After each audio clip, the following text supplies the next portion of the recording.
So this week on the Any Given Day podcast, we have an online marathon coach who combines psychology and endurance with a BSc in psychology and a master's in clinical psychology. Rachel Conway, welcome to this week's episode of the Any Given Day podcast. How are you getting on? I am good. Very excited to be here. So thank you for having me. How are you guys?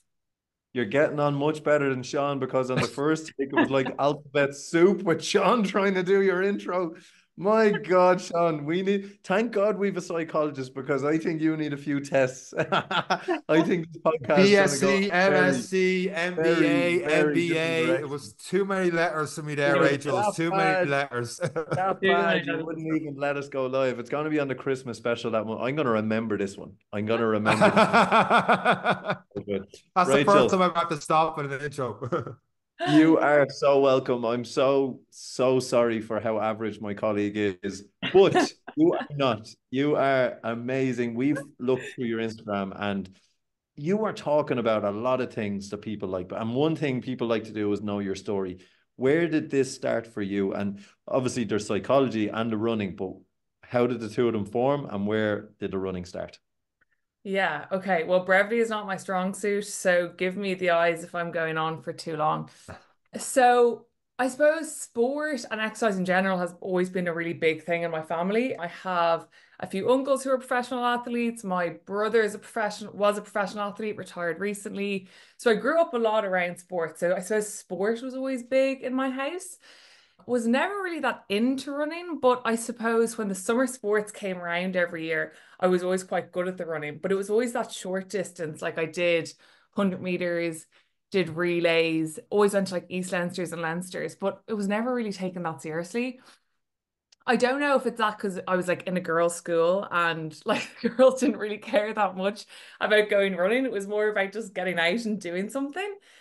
So that was the first part of it. And I wouldn't say I loved it. I would say I liked running, but I never really had the grudge to like take it any further. So when my parents were like, do you want to like join a running club? I was like, I actually don't know if I do.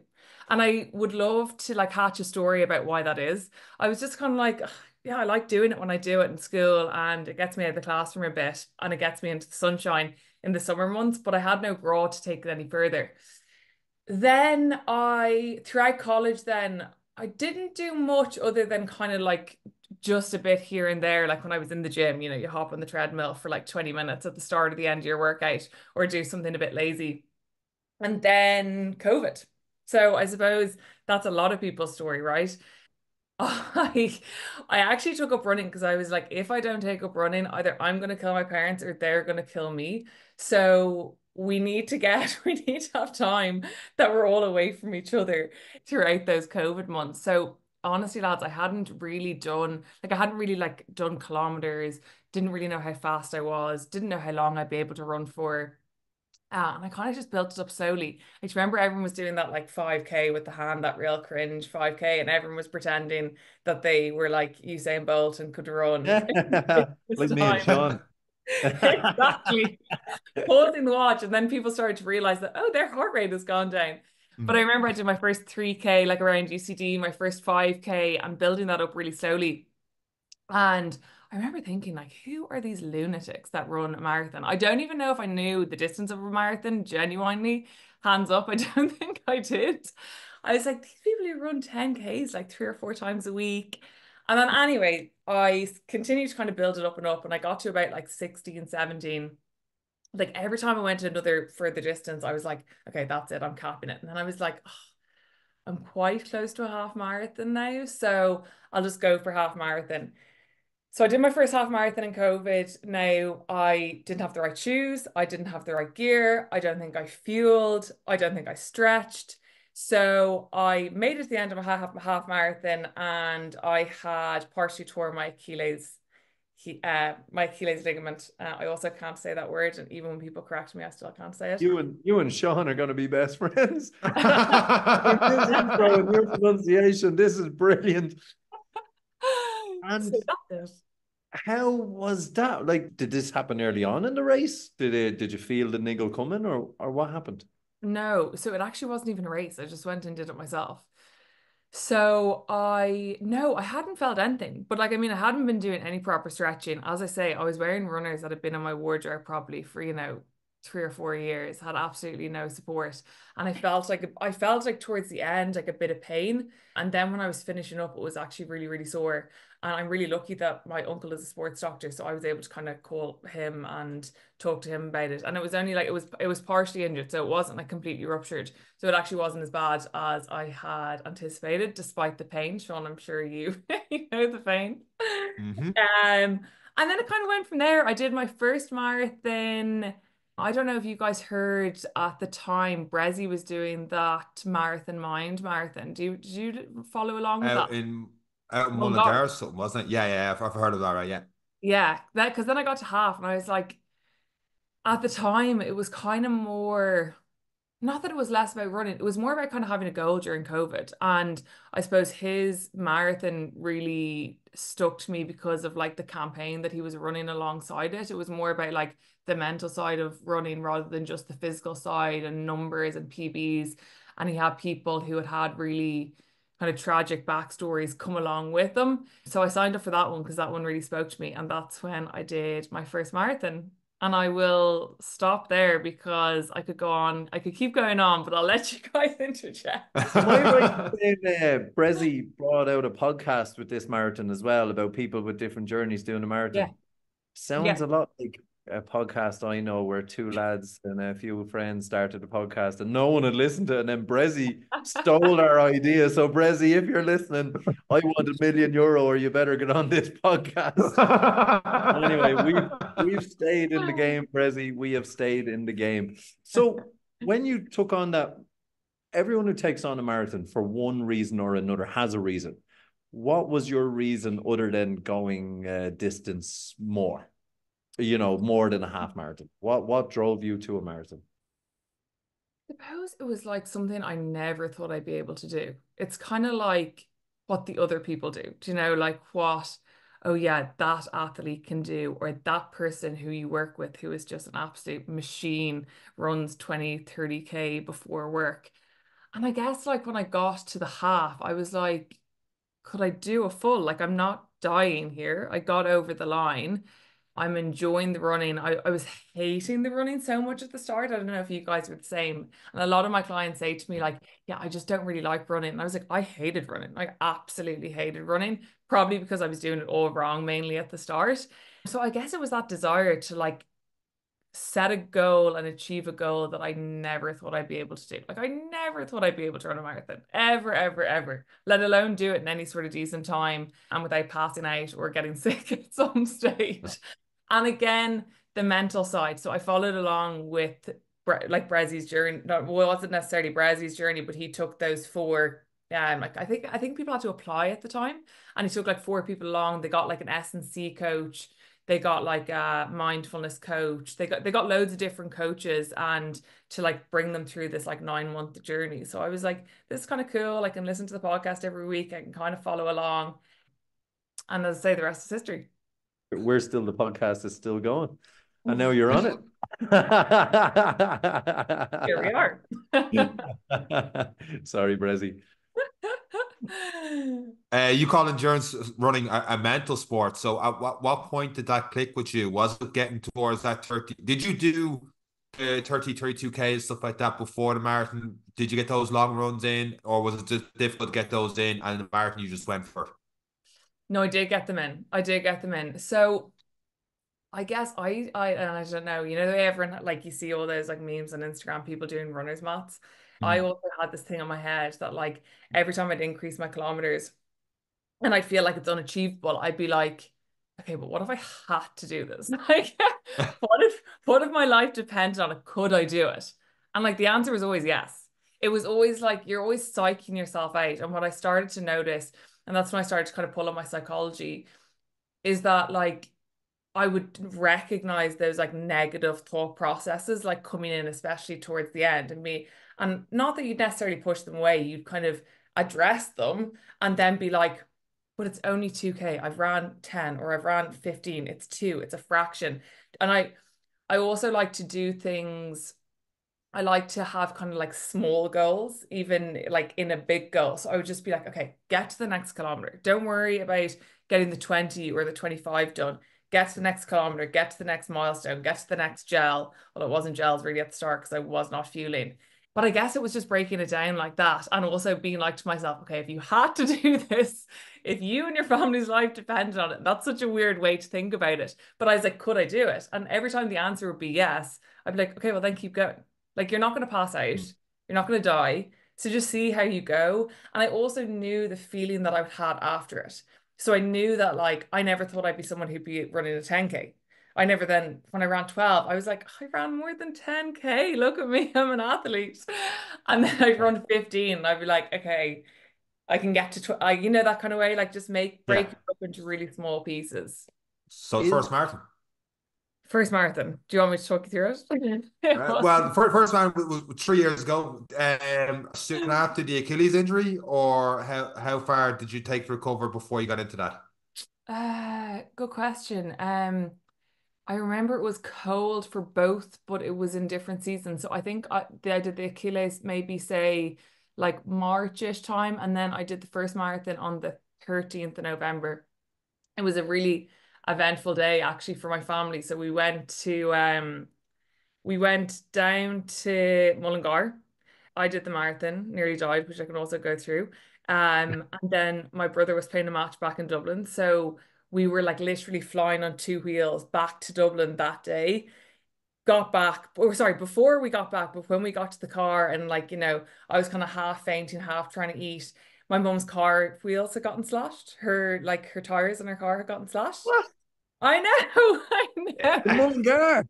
Yeah, Mul- my mum. Mm. My mum's Eric, we've listeners from Mullingar. Be careful what you say next. Hold on a um, minute. Hold on a minute. I know. So we went into we were literally parked outside a pub. So a lovely man in the pub came out and helped. Thank God. My mum never has a spare tire in her boot. Ever, ever, ever. And this one time she actually did. So we went back, got back just about in time for the match. I was actually late for the match. I went back. I didn't even wash my hair. Like put on clothes, packed my bag. It was actually my uncle's wedding that evening. He was just having like a small get together. But I went marathon in Mullingar, match, and then on to my uncle's wedding, which was on, I think it was like was it Malahide? So yeah, it was a long and eventful day. Wow. That is a long and eventful day. Now, Sean, you better ask a question because I'm about to unleash them all. They slashed you. I bet. So, Right, well, what way does it work? Like, who's awake that early to go, do you know what we're going to do today? Let's go slash tires at the marathon. Come on. It's going to be hilarious. I know, right? I know people coming up from Dublin and everything. I know. Anyway. Before we get into how you get on in the marathon, usually when someone does a marathon, especially their first marathon, they at least get the rest of the day to make it about them, to celebrate it for a few drinks and stuff in the pub, whatever it is.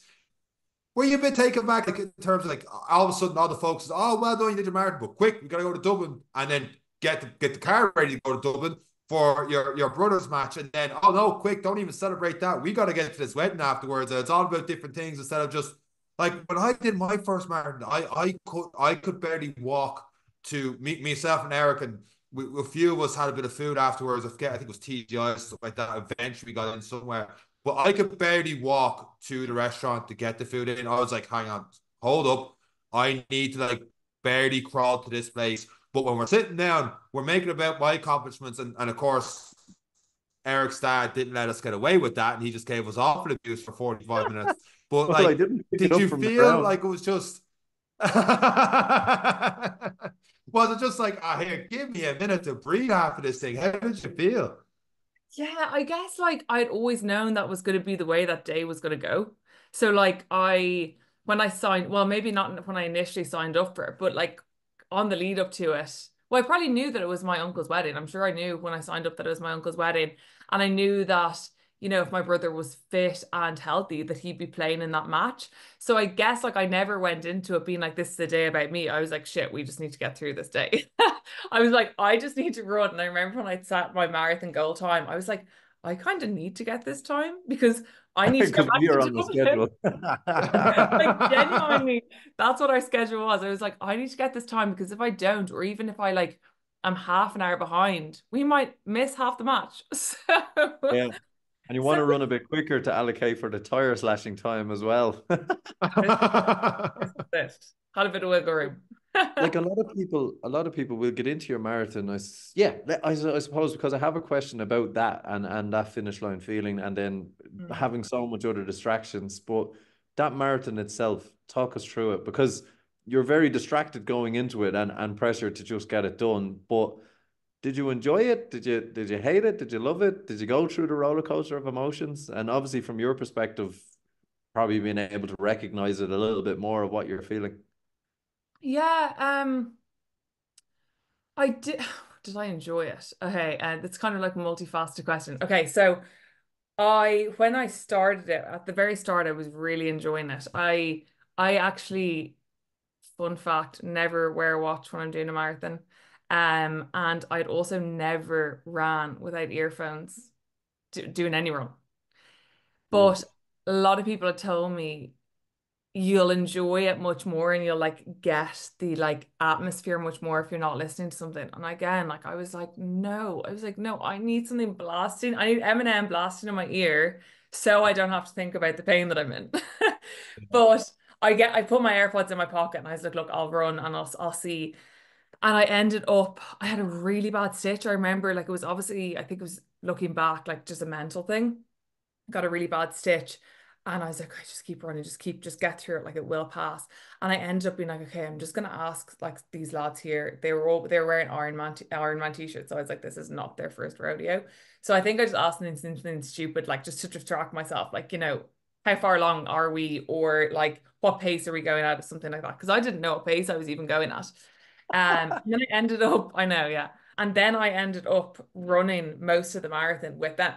So that was really enjoyable because I'd never done that before. I'd never like ran, especially because it was during COVID. I'd never like ran in a group. I'd never had that camaraderie. We also kind of distracted each other. We talked about like normal stuff, obviously at snail's pace. So we probably ended up only saying about 10 sentences back and forward. So I'd say it was like enjoyable until about 32K. Because I know the previous question you asked me that I actually don't even think I really answered was, did I get those 32s in? I did. But every time I did like a 30 or 32, I think I got up to 32. I was like, how am I going to run another 10? Like, absolutely not. Like the way everyone feels before they do the first marathon. But I got to about 32 and I was like, okay, shit, this is quite hard. I still have 10K to go and I'm struggling. And it was also loops. I hate loops. I don't know if either of you have ever done a marathon of loops. Yeah. Yeah. Yeah. Oh, Out and and you're Galway like, with the loops. I have seen that tree 1,000 times. Like, I need to be. How many loops?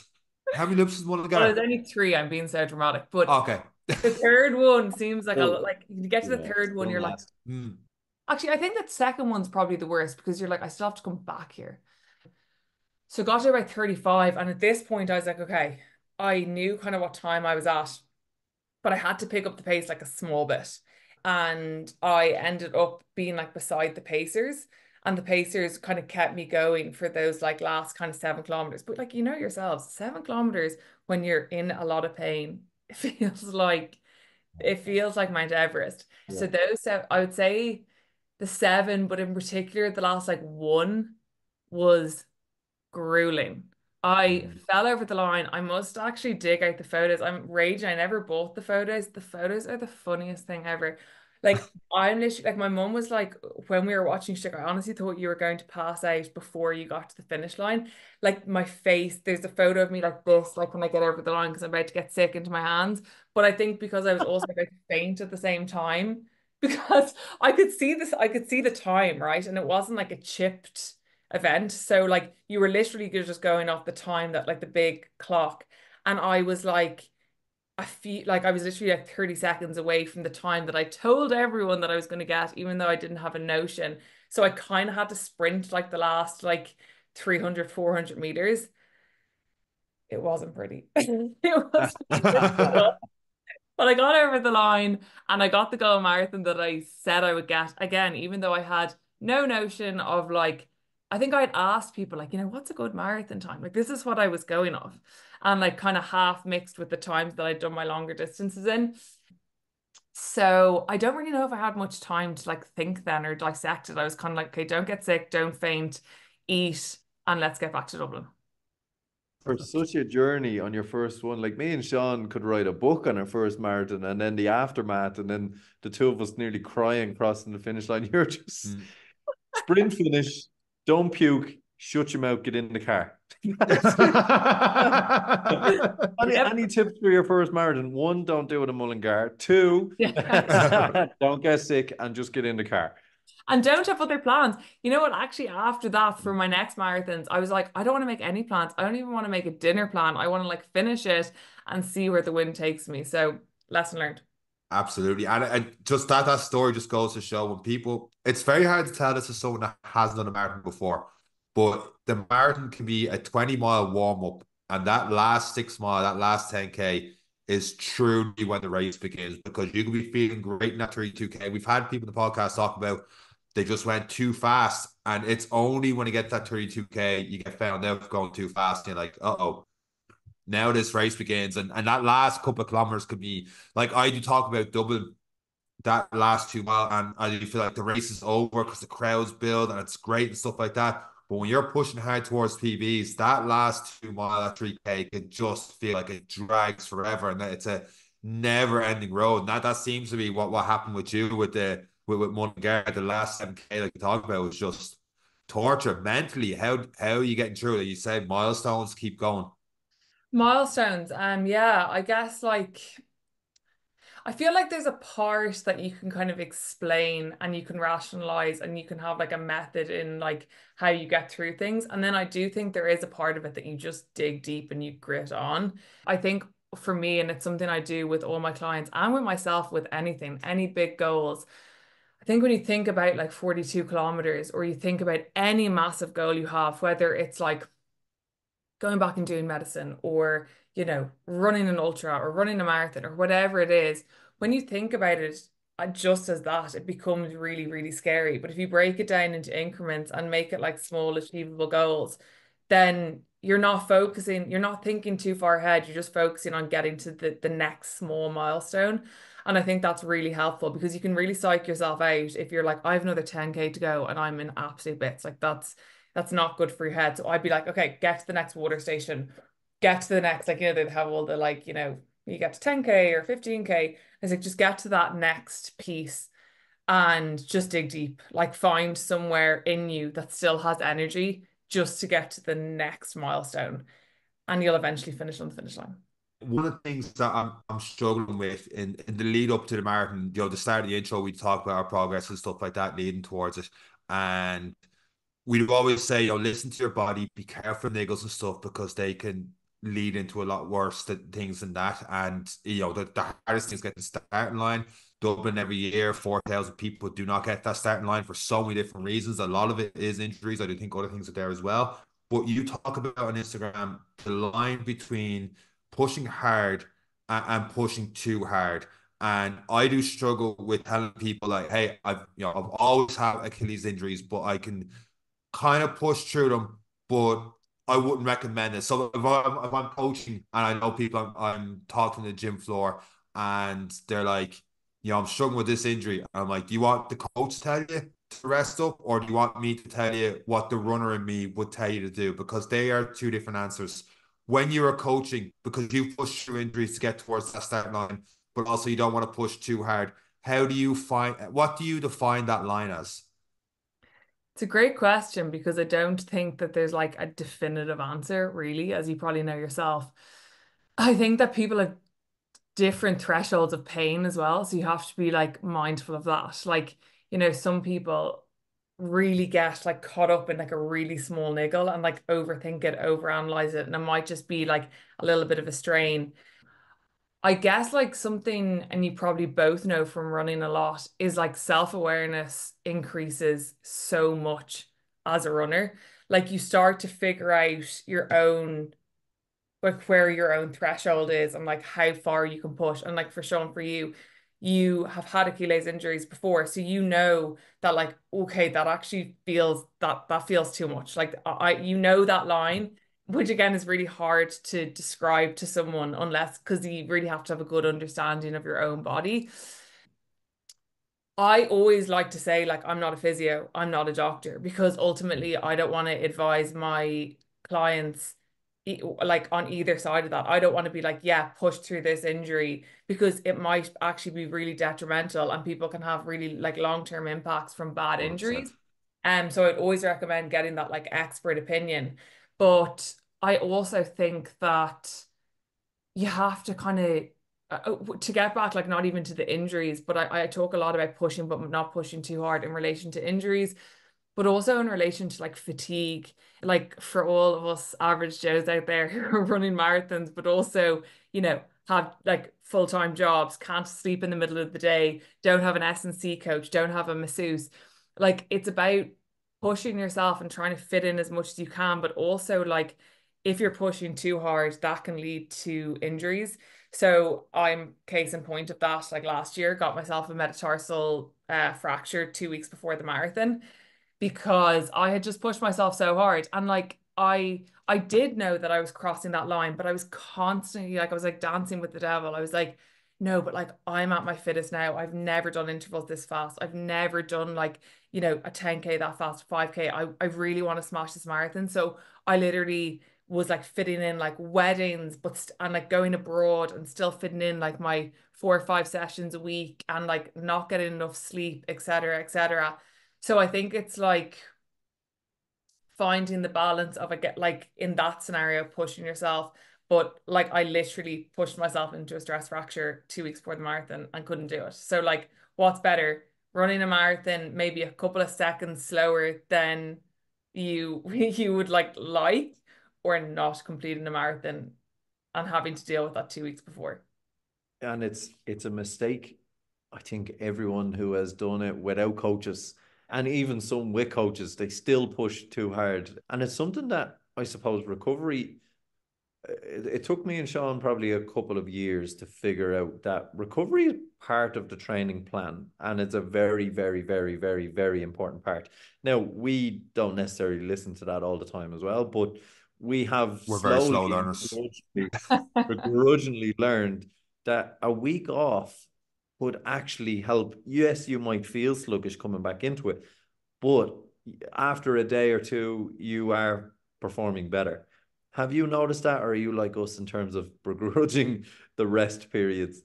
Yeah, I definitely learned that not being able to complete Dublin last year because that was such a blow because I trained so hard for it. And I was like, Rachel, you're a fucking Egypt. Like, you knew. I remember describing my fatigue to someone as like I'd go to work and I'd be like, it's tiring to type. Like, that's not normal. Like, there's a normal level of tired when you're training for a marathon. Of course, you're pushing yourself.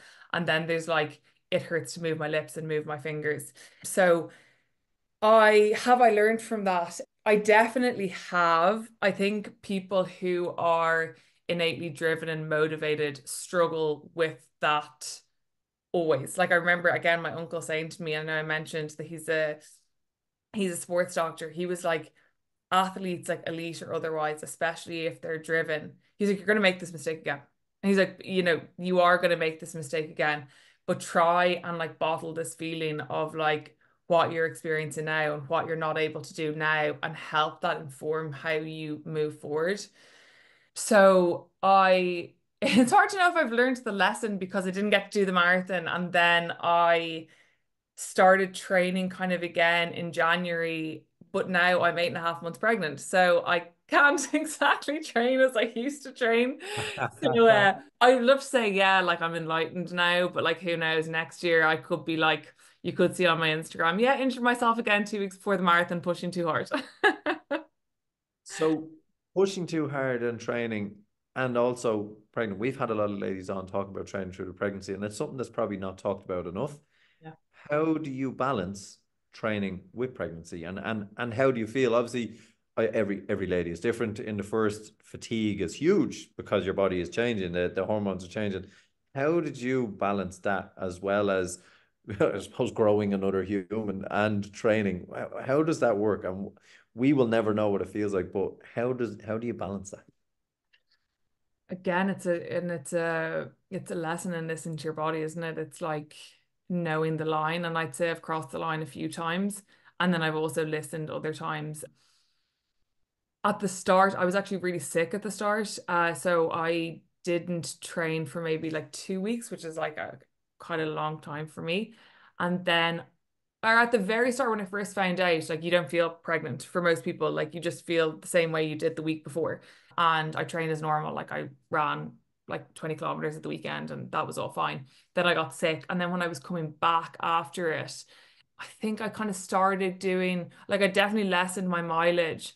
And then as time goes on, you get more and more tired. Like you're gaining so much weight in such a small amount of time. So it's actually you're carrying around extra timber. So everything is like much harder. And I had different periods throughout my pregnancy where I was like, no, fuck this. I'm not doing any more training. I'm just going to go to the gym and do like other types of trainings. But then I'd have a really good run and I'd run like 8 or 10K and I'd be like, oh, that was actually so enjoyable. And I feel great after it. And I also know that all the research says that it's a good thing to do and it's good for your birth and it's good, like, there's a kind of like old folklore that it's like, women were told like do as little as possible and that's all like redundant now. But again, I remember my doctor saying, she was like, you'll know when you're crossing that line of like, this is not enjoyable and I'm actually like really struggling and like insanely fatigued. And that happened to me when that happened to me like 3 or 4 times in a row, which was last weekend. I was like, do you know what? I was like, there's just something in me.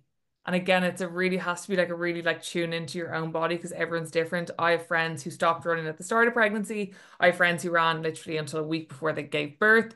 So I'm just keeping up the gym now, but the running, I was like, there's just something that's not sitting well with me here and I'm not enjoying it and it's like not feeling right. So you just kind of have to pull that plaster off and just go, I've done my Yeah. best. I didn't think I'd make it to 33, 34 weeks. So And it is like everyone is different and it will affect everyone differently. And I suppose the benefit is like me and Sean have experienced pregnant women passing us out in a marathon, which is probably our Thanks for claim Eric. to fame. That's dark how moment. bad our first marathon experience went. But it does depend on people's own thresholds, their own abilities, their foundation, I suppose, where they've come from. Like we're not saying you're pregnant, let's start training for a marathon. It's maintaining and being active and staying to what you know and the lessons you've learned since before COVID in the younger that the levels at which you can push. And that's probably the important message we need to say as well is just Definitely. because you got pregnant is not a good time to start training for marathons or start taking up running, but definitely just maintaining some sort of active lifestyle on par with what you've done. Absolutely. And that's actually what the doctor said to me. She was like, if you're fit enough to run a marathon now, you can run a marathon now, but don't increase weights. Like if you're in the gym, don't increase distance. Don't be trying to get personal best. So just like maintenance and then pulling back where you feel like you need to pull back as well. You were talking about like it was old folklore that you can't do running and training like that, but it's mad. It's only like 50 years, which is not that long ago that like there was men in Boston trying to stop women from actually running the marathon because if they ran a marathon, you won't be able to get pregnant. I'm, I'm hesitant to say this. I'm not too sure if it's definitely fact, but like your uterus would fall. Not that it's fact, but they'd say your uterus would fall out if you were trying to run a marathon, stuff like that. Having said that, when you started this episode of the podcast, you talked about not being pushed to doing running clubs and stuff like that. And they have an initiative now for women to, if you do the half marathon in Dublin, they can get access to do the full marathon, that 48-hour window, same as someone to go through it. And I had read before that up to 40% of women did double marathon. But then, according to marathonguide.com, there was 16,000 or so finishers of the marathon this past year in 2023 in Dublin. 11,000 of them were men, and only 5,200 of them were female. And why such the huge gap, in your opinion? I know it's something I've thought about a lot. And it became much more stark to me when I actually ran the marathon myself because I'd look around and I was like, there's all men. Do you know, like there'd be like 7 men around me and then like maybe one woman. Um, I'd say it's multifaceted, it's deep rooted. I don't think there's one logical answer or Like, one right can answer. we go, can we go back to the likes of school? You mentioned that point Yeah. earlier where it's like, we're just not interested. People weren't interested in doing it. competitive nature for the girls in school didn't really exist, you know, or it was uncool to go running, or Yeah. you know, like is it, are we talking like it's a grassroots level that maybe is where the problem is, or Yeah, like I'm 31, so maybe not so much anymore. But I think there was the girls in school who were sporty, but they were the girls who like did hockey, mainly who did hockey in my school. I know it obviously changes depending on what school you're in. And then like there was girls who were into different sports, say like outside of school. But unless you were someone who was like really, really good at sport, you just, it's not that it wasn't encouraged. Like, I don't think that's fair to say that it wasn't encouraged, but I think it's actually really subtle how much they don't, how much, as when we were growing up, you're not pushed into sports. It was like the boys do sports, like the boys do sports and the girls might go to the gym. And that might sound mad to maybe younger people listening now, because I remember even when we all started going to the gym when we were maybe like 15, 16, it was a kind of like new agey kind of women starting to go to the gym, which again sounds crazy even coming out of my mouth because it's so normal now. But I think from a very young age, you're not really encouraged unless you're like a super athlete or unless you're like noticeably insanely fast or insanely good at something. You're kind of just like, oh yeah. Whereas it seems like all boys at most, like at one stage or another, play sports, even if they're not that great. And it's just different for women. And it's the same with like when you go to college, like the lads have like football teams or rugby teams, and like the girls just don't. So I think there's that. I think there's that. And then I also think that like because that's kind of ingrained, I do think as well, and I don't know if this is like okay to say, but I all think right, I won't edit it out, it's fine. I think I think from when you're young, and I can only speak from my personal experience, but like being sporty was almost considered masculine. And Yeah, like it was yeah, considered right. masculine to be sporty. Like that's just the The way that we grew up. butch girl playing sport. Yeah, yeah, Your yeah. tomboy was the phrase used. Right. Like it was, Yeah. yeah. Tomboy. So you couldn't be a girl who likes makeup and clothes and whatever else and also be sporty. So you were either one or the other. And it was like that nothing existed kind of in between. So I think it's that. And also, again, don't know. I know it is okay to say, but I think that, and again, I think it's probably more like a me generational thing. And if you guys have younger listeners, it might not be the same. But I think with women, maybe we're more realistic in ways, but I do think there's more self-doubt. Like I do think a lot for a lot of the time, boys grow up in an atmosphere that it's like, oh yeah, you just go and like throw your habit, at like give it a go, give it a bash, you'll be grand. Where so I find a lot of my male clients aren't like, I don't know if I'm going to finish the marathon, or like I'm scared I'm not good enough. And whether that's because they're too proud to say it or because like deeply they have like a deep belief that they're able to. Whereas most women, especially for their first marathon, are like, I'm not good enough to run a marathon, like little old me. So I do think there's that. And I don't know if that's just like an innate feminine thing or if it's something that's ingrained or like taught as we're growing up. Men are definitely just not admitting it because there's not a single person. Even though I'll be coming into my sixth one, I'll stand at that start line going, I don't know. I really don't know what's going to happen here today.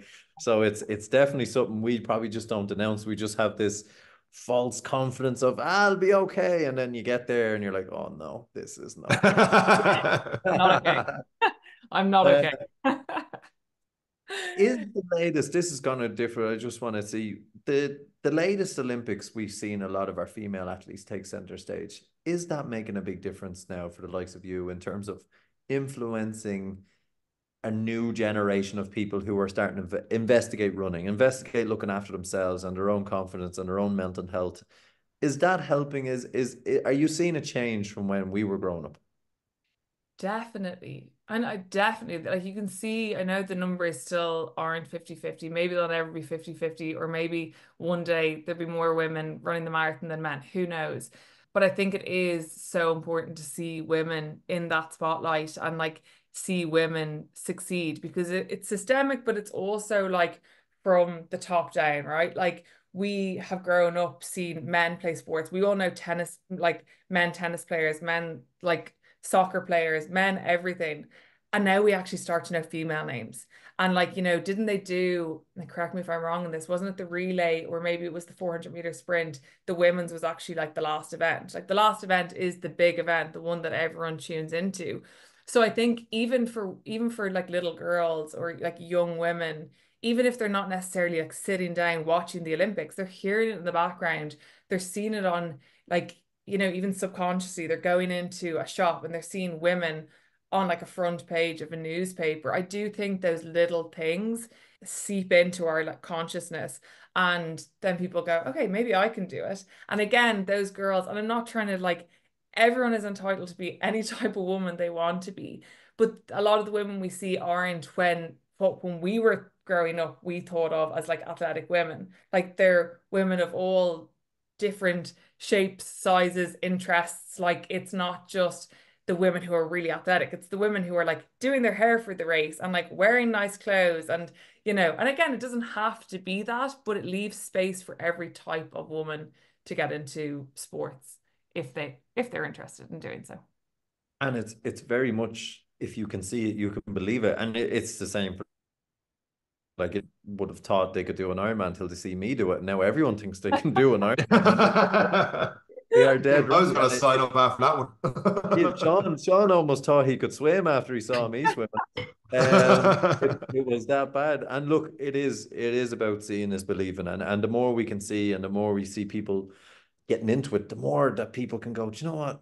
My next door neighbor is after doing, and Rachel's, she teaches people how to run, and maybe I could actually do that. I'll give it a go. You know, that give it a go feeling, because a lot, and even for me, and I know a lot of guys will suffer with it, I feel like I have to be fit enough to get involved with people. I have to be fit enough to try it instead of just putting on my shoes and taking the first step. And that, I suppose, brings me to another question for you from the psychological perspective. How good is running? For your head. Because I have seen a lot of quotes saying anyone who runs a marathon is a sociopath. Anyone who runs a marathon is a this. I have never had the chance to have someone tell me if we are all nuts or not, or how good is it for our well-being in terms of our mental health, and what it can do for us as people. God, yeah, and I think the answer to that question is like we could do a whole podcast on just that, right? Like there's so many benefits.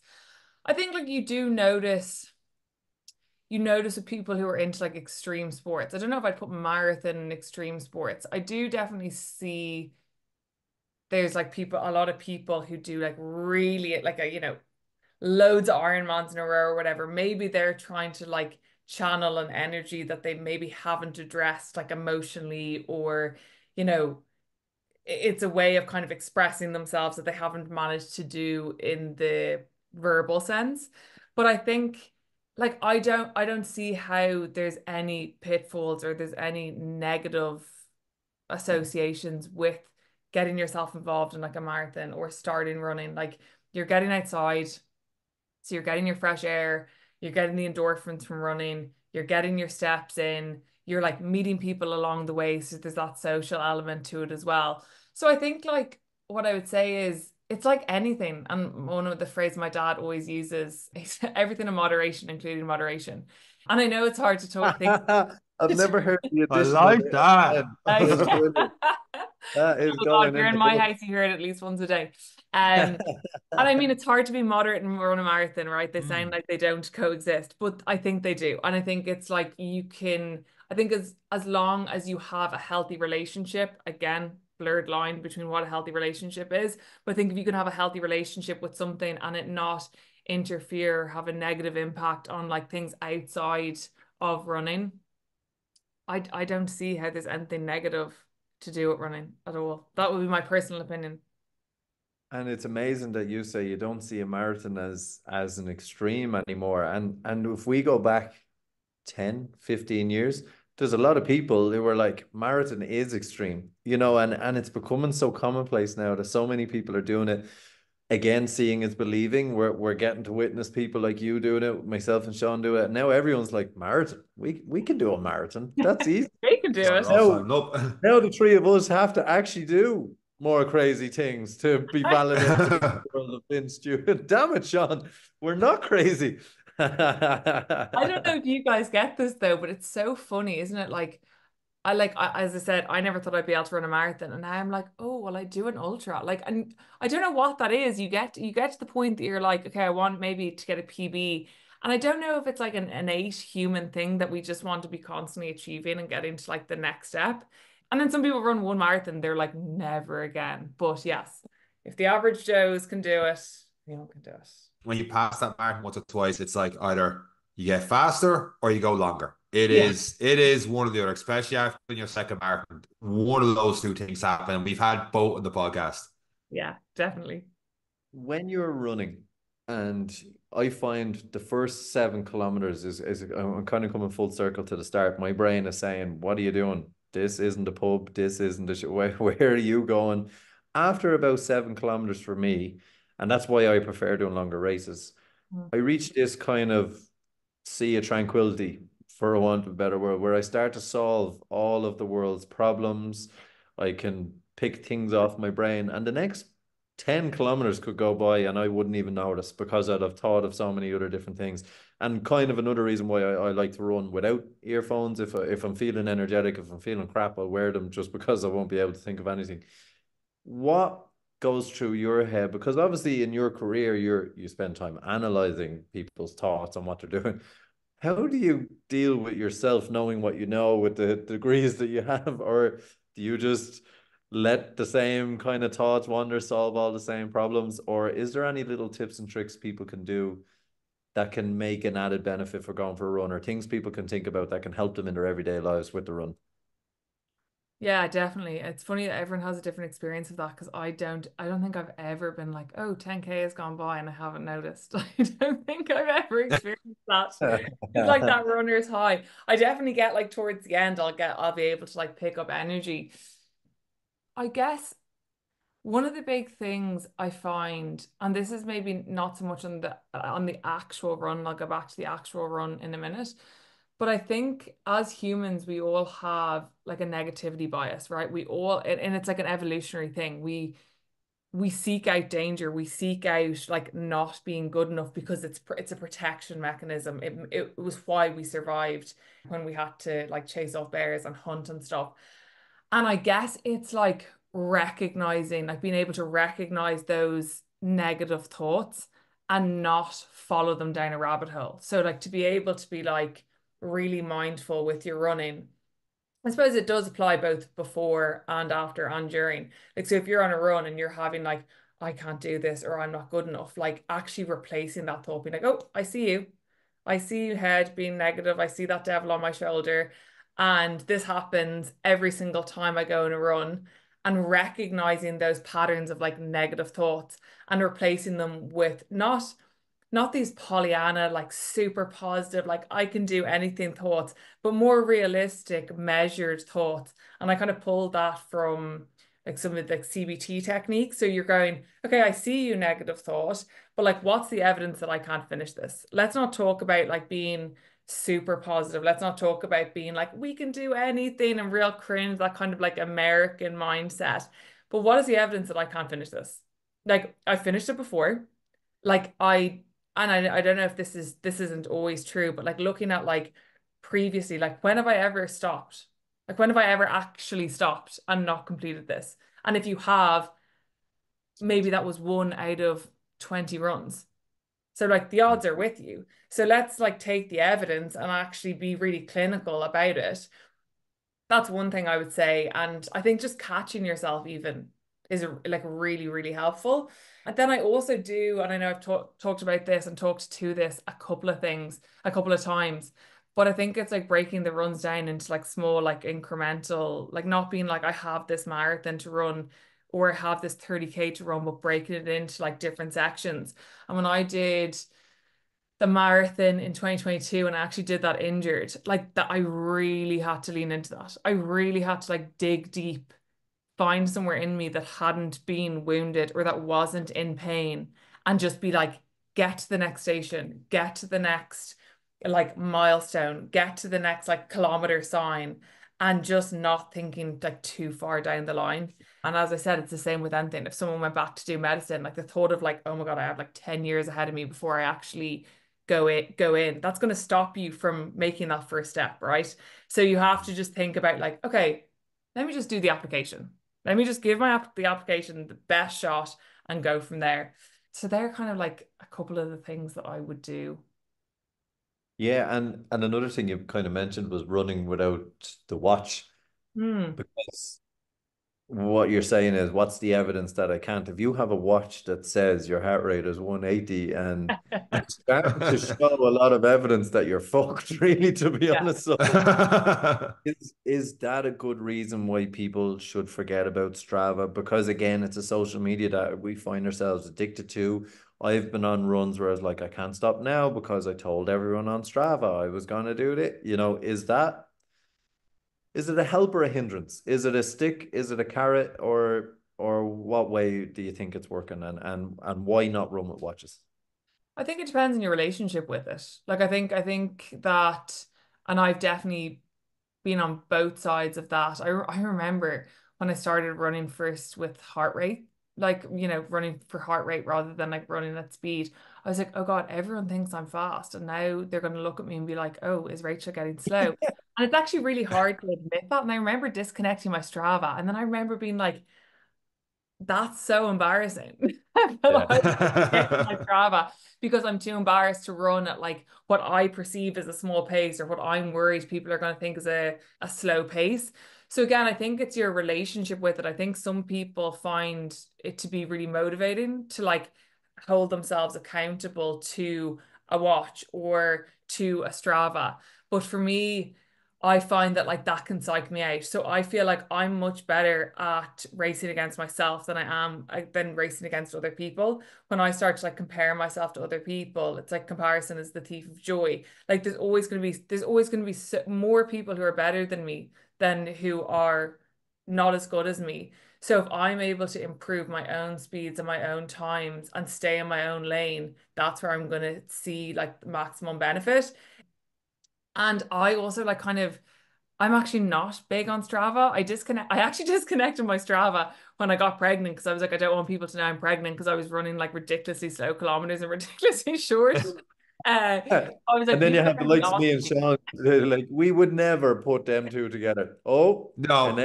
an extra minute a kilometer. She's definitely pregnant. And also nobody cares. That's another thing. And it's a piece of advice I give to people when they're like doing the marathon. Like again, it's amazing to have goals. It's amazing to be like, reaching for something, trying to improve yourself in whatever way that is, like whether it's running or whatever it is, or a new hobby. But nobody cares other than you. Do you know what I mean? Like no one's going like, did you see Eric didn't run his 10K as fast? Like, people don't do that. People are only thinking about themselves. So I think, and to get back to the actual question about the watch, for me, I just find it easier to like tag a pacer, right? Like, I'm not looking at my heart rate. I'd be the type that if I saw 180, I'd be like, oh yeah, gonna have a heart attack, so need to actually slow down. Whereas what I don't know won't hinder my performance. I can just keep pushing, keep pushing, keep pushing. I remember me and my partner did hill sprints in Portugal, and we had like been like we I don't think we had drank the day before, but we were on like a holiday where we were having a few drinks and stuff. And my watch started buzzing because it went like above 200. And I was like, oh no, Sean. I was like, I don't feel good. I was like, I actually really this. No, I think I've taken this too far. Like, honestly convinced myself I was having a heart attack. I obviously wasn't. So again, it's your relationship with it. And if you can have a healthy one with it, great. But recognizing when your ego is kind of getting in the way, which mine definitely does. I've had moments where I've felt like I'm about to have a heart attack, and I'm like, oh, I am really like this is bad. Mm. And then and only then do I look at the watch and go, oh yeah, yeah, no, it is. I'm so I use it kind of as a check of Yeah. how do I feel? Does that line up with what I'm doing? Does this feel like a 5 minute pace? Does that line up what I'm doing? And I think that's probably what people should be using devices for. Like I think of it, I don't know what you think of it. I think of me as an experiment. And as you said, it's all just about you and comparing about you. Yes, me and Sean might be competitive and slag and stuff, but Sean is doing his experiment and I'm doing mine. The experiment is totally different because Sean will eat different to what I will eat. Sean likes what I don't like. But at the end of the day, at some point in our careers of running, the experiment will come to an end. And that's why I think it took me a little bit to mature. But this year, even through the summer, I'm telling people I'm walking mostly because the heat and this and that and being realistic. And it is embarrassing. But then part of it is documenting what was it like to start training for a marathon in a desert environment with temperatures of up to 50 degrees. And those times and those like realities are part of your experiment. It's part of understanding when you're tired, when you're pregnant, if you're running a minute slower, all of these different things.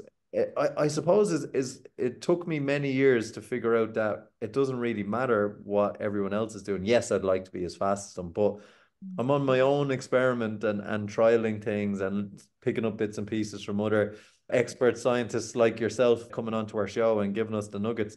And I think if people start looking at it like that, they can really start to just appreciate what they do is for them and for them only, and where they get in a week's time or a year's time. That's a sign of what happened during your last year and who you were and what you did. Does that make sense? Or is that a good way Yeah. of thinking of it?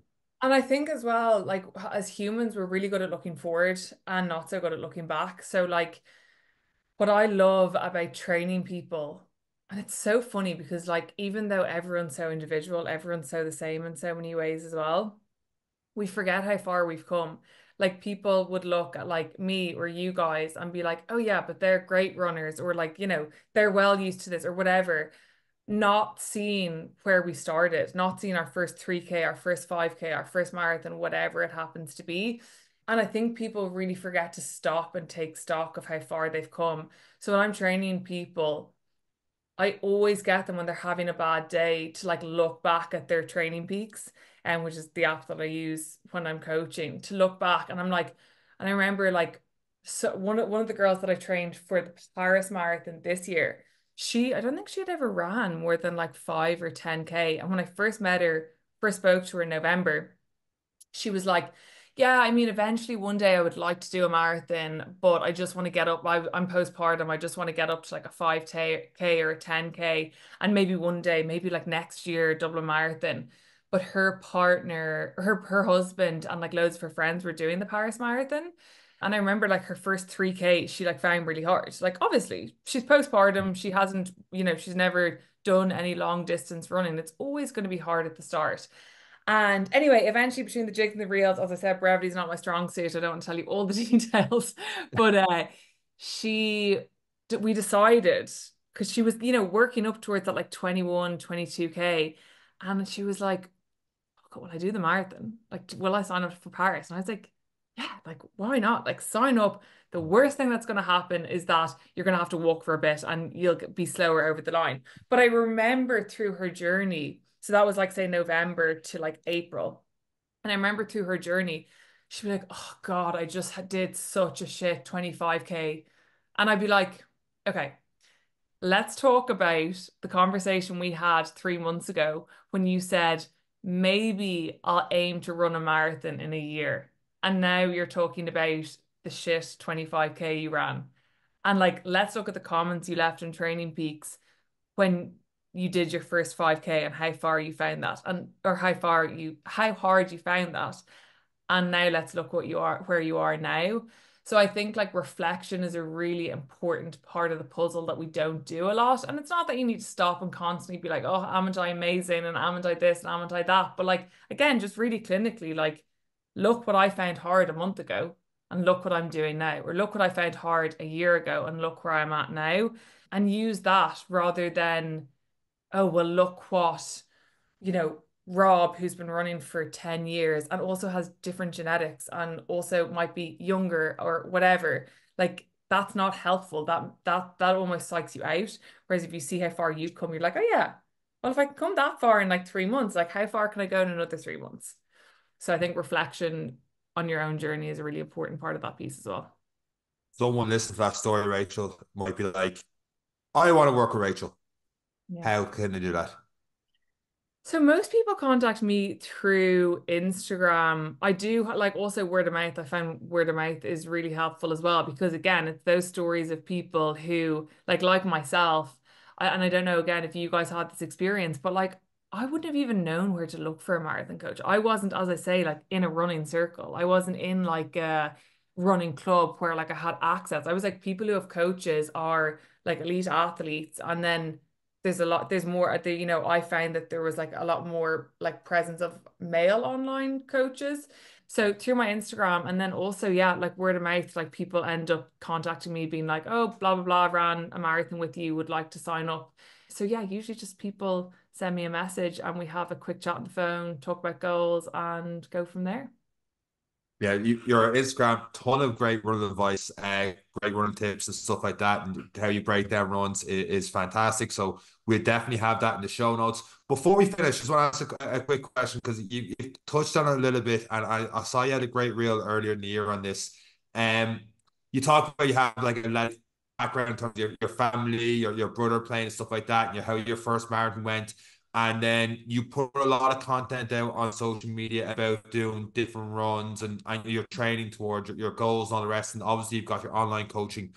Do you ever feel the pressure of all that when you're struggling and you're getting those niggles, you're trying to overcome them, you're trying to keep pushing? Is that sometimes that outside pressure that's obviously put on you by yourself because you're an online coach and all the rest? Does that ever push you over the line or too far, that social media kind of thing? Definitely. But what I've learned is the more authentic you are, and this again sounds like really cringe and American, but I genuinely mean it. I think the more authentic you are on Instagram, the more people relate to you. Like, I don't like, I think that people respond much more to my vulnerability than they do to when I put up like a personal best. Like, I think people are like, oh yeah, whatever. See that, like, see that in your feed all the time. Like, I don't really care. But when I say like I've had a really bad day, I've had a really bad week, or even if I haven't posted in a couple of weeks, you start to kind of be hard on yourself. But I think when you, as I say, are vulnerable about that, people see you as like, oh, I can relate to that because that's how I feel. So it can be hard to lean into. But I think it's even like, me saying about like disconnecting from Strava because I was like embarrassed that like people will be judging, oh, has she gotten slower? But again, I think that that speaks to people. I don't think me being like, oh, I've ran a marathon in this time or I can run a 5K in this time. I think that speaks less to people and more of like the human, like I got injured, I fucked up, I wasn't able to complete that. People go, oh yeah, me too. And that's where they relate to. So I think if you can flip the lens on how you perceive that and how you deliver that to the world without being like, oh, wow, me, poor me. Mhm. I think it lands with people. Rachel, it's been absolutely brilliant, and we can't thank you enough. We're aware we've stole an hour of your very precious time, and we've kept you in good form. 8.5 months pregnant. I think we have achieved something great here today with you as well. But thank you so much for giving us your time today. We will, as Sean said, have all your details in the show notes if anyone wants to reach out to you and get in touch and follow along for some, as we said, honest and genuine perspective of what it's like to go through the trials and tribulations of being our average runners that we are. But thanks again for giving us your time. It's been an absolutely wonderful episode. Pleasure's all mine. Thank you so much, guys. Really, really enjoyed it. And that's it for this week's episode of the Any Given Day podcast. Myself, Rachel, and Eric. Take care.